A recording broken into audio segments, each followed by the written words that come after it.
अक्सर आप में से बहुत सारे लोगों ने गली क्रिकेट या तो खेला है या देखा है और उसके अंदर एक किरदार देखा है जो हमेशा अपने गेम को अपने नियम से चलाता है। वो व्यक्ति वो होता है जिसकी बॉल और बैट खुद की होती है।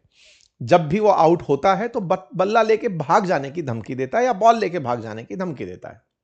ये हाल इस समय इन नादान बालक के रूप में अमेरिकी राष्ट्रपति डोनाल्ड ट्रंप के दिखाई पड़ते हैं। ये जब भी युद्ध के अंदर थोड़े परेशान होते हैं कहते हैं सीज फायर खेलेंगे, और जब सीज फायर चल रहा होता है इन्हें लगता है कि और आदमी भी विश्वास कर लिया है कि सीज फायर है, ये बम गोला गिरा देते हैं। ऐसी ही कार्रवाइयां अमेरिका के द्वारा हाल ही में की गई। इनके द्वारा की गई कार्रवाइयों में हाल ही में अमेरिका के द्वारा ईरान की एक पब्लिक प्रॉपर्टी, यानी कि जो जनता के यूज में आ सकती है, जो सैन्य प्रॉपर्टी नहीं थी, आम जन के लिए यूज में की जाने वाली प्रॉपर्टी, ईरान का एक बड़ा पुल जिसकी लागत 3700 करोड़ रुपए भारतीय मुद्रा में नापी जाए, निर्माणाधीन पुल को तोड़ दिया। लेकिन इसी बीच में जब ये पुल तोड़ाताड़ी चली रही थी, अब से कुछ देर पहले एक खबर निकल आती है और खबर यह है कि अमेरिकी फाइटर जेट F-35, कुछ मीडिया रिपोर्ट्स में F-35 लिखा गया है, 2 F-35 की बात की जा रही है, और कई मीडिया रिपोर्ट्स में F-15 की बात कही जा रही है। देखिए, वॉर टाइम में जिस समय मैं आपके सामने ये सेशन कर रहा हूं, मेरा कोई रिपोर्टर इस समय ना ईरान में बैठा है और ना सेंटकॉम में बैठा है। मैं आपके सामने जिन न्यूज चैनल्स को रेफर कर रहा हूं वहां पर लिखा हुआ दिखा रहा हूं, और इसको वेरीफाई करने के लिए हमने ईरान की मीडिया को भी बढ़िया से फॉलो किया हुआ है। उसके बावजूद जब तक सत्यता सरकारी रूप से घोषित ना हो जाए पता नहीं चलती। लेकिन एक चीज जो अमेरिका ने खुद कंफर्म कर दी है वो ये कि इनका फाइटर जेट गिरा है और पायलट ढूंढने के लिए रेस्क्यू ऑपरेशन चल रहा है। कहां गिरा है? ईरान में ही गिरा है। बोलते हैं साहब। तो देखिए साहब, अपडेट कुछ इस प्रकार से है कि अमेरिकी राष्ट्रपति ने आज सुबह यह अपडेट देते हुए दिखाया कि हमने पुल तोड़ दिया है, और जो ये पुल है इसके साथ धुएं के गुबार उठते हुए दिखाए। बताया कि हमने ईरान के अंदर एक बढ़िया पुल तोड़ा है और उसको स्टोन एज में पहुंचाने की तैयारी कर रहे हैं। यह राजधानी तेहरान को पश्चिमी शहर कर्ज से जोड़ने वाला अहम हाईवे था जो लगभग बनकर तैयार हो गया था। लगभग 3700 करोड़ रुपए की लागत से बनने वाले इस ब्रिज को हमने तोड़ दिया है। ब्रिज को तोड़ने के बाद इन्होंने तस्वीर डाल दी साहब कि लीजिए पुल तोड़ दिया। पुल तोड़ दिया तो जो टूटा है वो बन भी सकता है, लेकिन अमेरिका की एस्पिरेशंस इस बात से ऐसे उजागर हुई कि अब तक आपके टारगेट्स पर था क्या? आपके टारगेट्स पर था मिलिट्री इंस्टॉलेशन, मिसाइल के ठिकाने, या फिर न्यूक्लियर असलहा जहां था, या बड़े अधिकारी। अब धीरे धीरे आप ईरान के उन इंफ्रास्ट्रक्चर्स को भी तोड़ रहे हैं जो मानवता के लिए जरूरी हैं। इसका मतलब यह हुआ कि आपने ईरान को वाकई में स्टोन एज में पहुंचाने की तैयारी कर ली है, क्योंकि जब किसी देश का इंफ्रास्ट्रक्चर जो इतनी महंगाई से बना हो, लागत से बना हो, अगर उसे ऐसे नुकसान पहुंचेगा तो यह बड़ा नुकसान कंसीडर किया जाएगा। अमेरिका ने अपनी तरफ से, चूंकि वो पहले ही कह चुका था कि हम ऐसा कुछ करेंगे, कर दिया। इस पुल को तोड़ा है, इसे एहसास किया जाए कि यूके के अंदर अगर ऐसे ही वहां का टावर ब्रिज उड़ा दिया जाए, यूके की एम्बेसी, जो ईरान की एम्बेसी यूके में है, वहां से आया कि सोचो कि अगर आपका टावर ब्रिज उड़ा दिया जाए तो कैसा लगे। ये बिल्कुल वैसी स्थिति है। आप समझ पाएंगे कि ईरान में आपने एक सिविलियन पर्पस के लिए यूज होने वाला पुल तोड़ दिया है, लेकिन दुनिया में कोई भी प्रतिक्रिया नहीं दे रहा है। कोई बात नहीं, ईरानियंस अपनी प्रतिक्रिया देने में बिजी हैं और ट्रंप अपनी खुशी में बिजी हैं, और उन्होंने कहा कि मैं आने वाले 2-3 हफ्ते में इन्हें बहुत बुरा फोड़ूंगा, उन्हें स्टोन एज तक पहुंचा दूंगा। और इसी बात को लेकर के लगातार इनके रक्षा मंत्री बिजी हैं कि लो जी साहब, पाषाण काल में ले जाएंगे जिस समय कोई सुविधा इनके पास नहीं होगी। कोई बात नहीं साहब। इस पर ईरान की तरफ से प्रतिक्रिया आई पाषाण काल के लिए कि सर, अगर आप वाकई में पाषाण काल में ले जाना चाहते हैं तो बता दें कि ईरान की सभ्यता 7000 साल पुरानी है, और ऐसे में हम लोग पुरानी सभ्यताओं में भी बहुत प्रॉस्पेरस रहे हैं। तो पहले तो आप हमें प्रॉस्पेरिटी की तरफ ले जाएंगे। दूसरा, याद दिला दें कि पहले 7000 साल पहले किसी भी स्टोन एज में कोई पेट्रोल डीजल जैसी व्यवस्था या स्ट्रेट ऑफ हॉर्मुज से निकलने वाले माल की व्यवस्था नहीं हुआ करती थी। तो दुनिया को भी बता दीजिएगा कि फिर से वही स्थितियां हम औरों के लिए पैदा कर देंगे। दुनिया में ना कोई पेट्रोल होगा, ना डीजल, ना एलपीजी, क्योंकि हम इस रास्ते से कुछ नहीं निकलने देंगे। खैर, अमेरिका ने ना केवल पुल को नुकसान पहुंचाया, बल्कि पास्चर इंस्टीट्यूट है ईरान के अंदर, उसको भी तोड़ा। एक मेडिकल फैसिलिटी तोड़ी। अस्पताल तोड़ने पर पहले भी, गाजा में भी जब अस्पताल तोड़े थे तब यूएन और यूएन की बॉडीज ने प्रतिक्रिया दी थी। अमेरिका और इजराइल के इस धमाके के अंदर भी एक अस्पताल को निशाना बनाया गया। अमेरिका अब सिविलियन इंफ्रास्ट्रक्चर्स को फ्रस्ट्रेशन में, क्योंकि अल्टीमेटली वो ईरान को अभी तक स्ट्रेट ऑफ हॉर्मुज खोलने तक के लिए मना नहीं पाया है, तो वो अपने हद तक जाने का प्रयास कर रहा है। लेकिन बड़ा इंटरेस्टिंग है इसके अंदर यह जानना कि अमेरिका के ये सभी प्रयास जो चल रहे हैं उसमें उसका डर दिखाई पड़ता है। अगर आप देखें तो अमेरिका ने अपनी जो पूरी पैदल सेना वहां भेजी थी कि इनसे हमला करवा के खर्ग आइलैंड पर कब्जा करवाएंगे, खर्ग आइलैंड पर कब्जे की तैयारियां पूरी, लेकिन वो अब तक नहीं हुआ। ये दर्शाता है कि ईरान की जो धमकियां हैं वो काम आ जाती हैं, क्योंकि जब उसने कहा था कि आप खर्ग पर आएंगे हम पूरा पश्चिम एशिया में आपका नामो निशान मिटा देंगे, ऐसे ही जब इन्होंने कहा ग्राउंड ऑपरेशंस के लिए टीम उतारेंगे, उन्होंने फिर इन्हें धमका दिया। तो कुल मिलाकर के अमेरिका के साथ ईरान सोशल मीडिया के माध्यम से बढ़िया बार्गेनिंग कर ले रहा है। इस बढ़िया बार्गेनिंग का प्रभाव अब अंतरराष्ट्रीय नेताओं पर भी पड़ रहा है। आज इमानुएल मैक्रोन का एक बयान बड़ा जबरदस्त आया। उन्होंने कहा कि मैं ईरान को बिल्कुल पसंद नहीं करता, वहां की जो रेजीम है, जो सत्ता है, मैं उसको पसंद नहीं करता, लेकिन उस सत्ता को हटाने के लिए बॉम्ब गिराना तरीका नहीं है।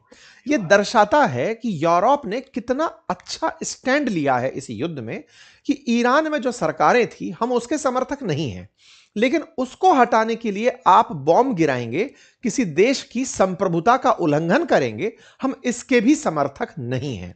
यह दिखाता है हमारे फ्रांसीसी राष्ट्रपति के बयान में यूरोपियंस की मैच्योरिटी, जिसमें फ्रांस ने एक बात और कही कि अगर किसी देश को अपनी सत्ता से दिक्कत है तो जनता खुद सत्ता परिवर्तन करती है। अमेरिका का पुराना इतिहास उठाकर देखा जाए तो ना तो लीबिया में, ना फिर सीरिया में, ना इराक में, ना अफगानिस्तान में जब जब इन्होंने सत्ता परिवर्तन के नाम पर गोलाबारी की है, कुछ हुआ नहीं है।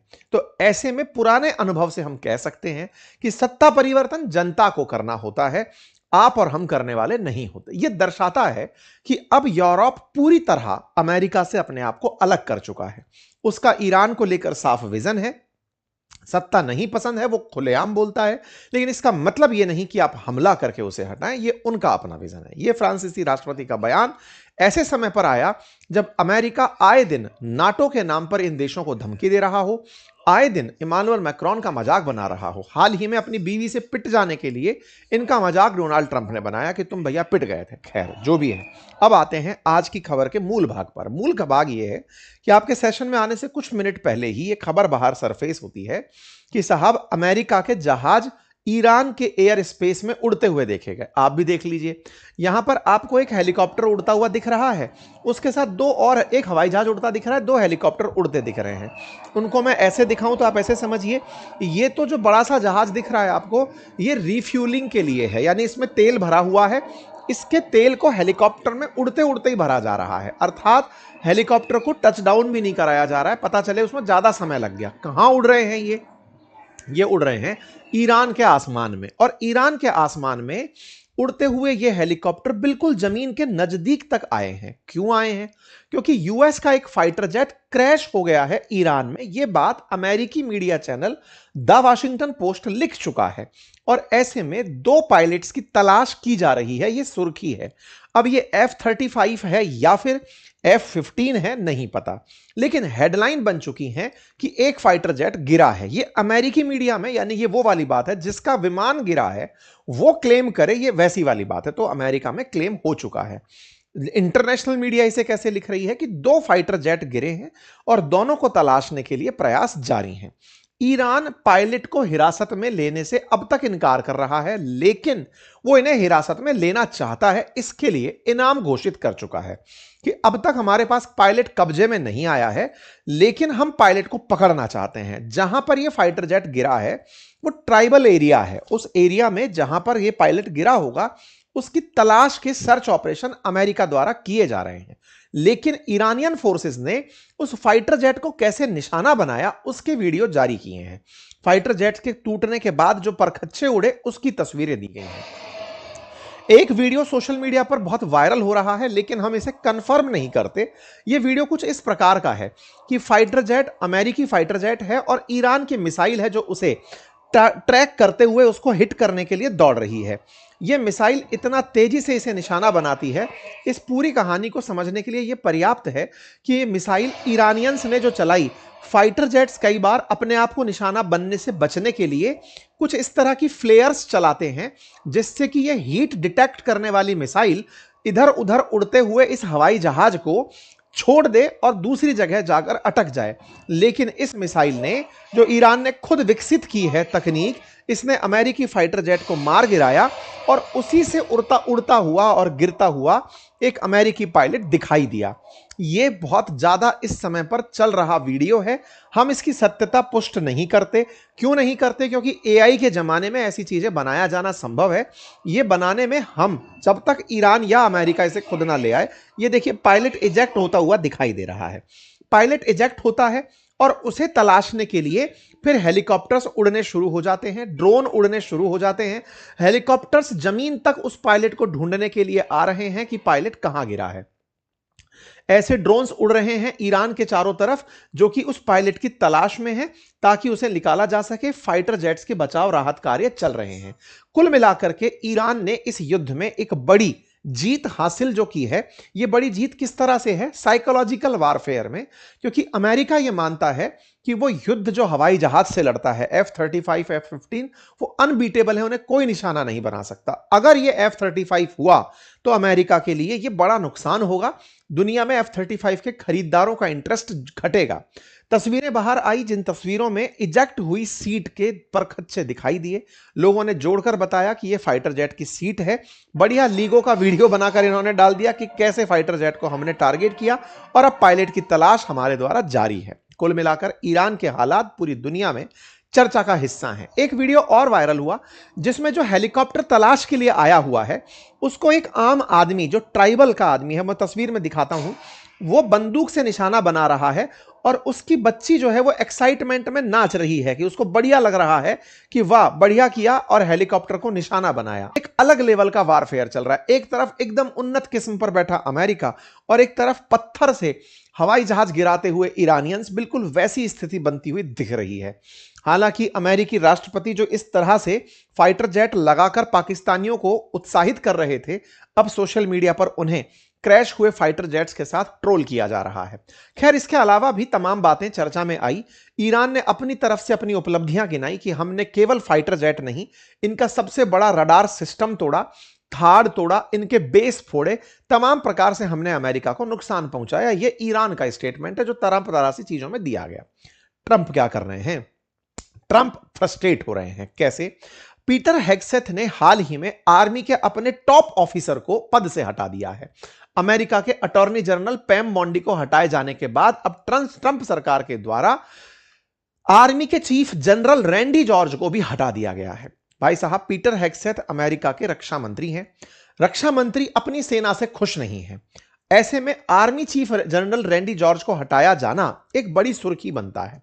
आर्मी के टॉप ऑफिसर हैं, आप पद से उन्हें इसलिए हटा रहे हैं 2027 में जिनको रिटायर होना है, क्योंकि कहीं ना कहीं उन्होंने आर्मी को जमीन पर उतरने से, ईरान के अंदर ग्राउंड फोर्स के रूप में उतरने से इनकार किया होगा। क्योंकि ट्रंप लगातार चाहते हैं कि हम ईरान में कूदें, वहां से यूरेनियम को उठाकर वापस ले आएं, या फिर हम खर्ग आइलैंड पर जाएं और वहां से वापस ले आएं। उन्होंने निश्चित ही मना किया होगा, जिसकी वजह से हेडलाइंस ऐसी बन रही हैं। अब हो यह रहा है कि अमेरिका में एफबीआई के चीफ काश पटेल और नेशनल इंटेलिजेंस चीफ तुलसी गवार्ड को भी हटाने की चर्चा चल रही है कि उन्हें भी आने वाले समय में हटाया जाएगा। इससे पहले क्रिस्टी नोआम को बर्खास्त किया गया, पैम बॉन्डी को बर्खास्त किया गया कि वो एप्स्टीन में ट्रंप का नाम नहीं छुपा पाई, रैंडी जॉर्ज को, जो कि अभी इनको पहले 1 साल पहले हटा दिया है। इस बात को ईरान इस तरह से कहता है कि हमारे यहां सत्ता परिवर्तन, रेजिम चेंज करने आए थे, खुद के यहां लोग चेंज होते जा रहे हैं। कुल मिलाकर ट्रंप को इससे फर्क नहीं पड़ता। जो भी हो रहा है ये आपके लिए मनोरंजन है, ये बढ़िया आनंद में है। दुनिया पर टैरिफ लगा रहे हैं, मस्त हैं, इनका लाभ चल रहा है, दुनिया परेशान चल रही है। और इसी परेशानी से निपटने के लिए भारत समेत दुनिया के 60 से अधिक देशों ने यूके के साथ बातचीत भी की है, मीटिंग हुई है, जिसमें भारत ने मेंशन किया कि भैया हमारा नाविक मरा है इस पूरे वॉर के अंदर। ये सारी देशों को परेशान करने वाली घटनाएं हैं। अमेरिका के लिए वॉर फन हो सकता है, ईरान के लिए सर्वाइवल के लिए, लेकिन दुनिया निश्चित ही इससे परेशान हो रही है। बाकी आप लोग इसे कैसे देखते हैं जरूर कमेंट बॉक्स में बताइएगा। ट्रंप अपनी तरफ से केवल यही कह रहे हैं कि मुझे थोड़ा और समय मिले तो मैं हॉर्मुज खोल दूं। इस पर ईरान का कहना है कि हमें समय मिल रहा है, आपने हमारा पुल तोड़ा है, हम 8 पुल तोड़ेंगे। उसमें से इनके द्वारा शेख जबर अल अहमद अल शहाब सी ब्रिज कुवैत का तोड़ तोड़ना तय किया गया है। शेख जायद ब्रिज, अल मक्का ब्रिज और शेख खलीफा ब्रिज यूएई के अंदर तोड़ना तय किया गया है। King Fahd Causeway link Saudi Arab के अंदर जो बहरेन को जोड़ता है उसको तोड़ना तय किया गया है।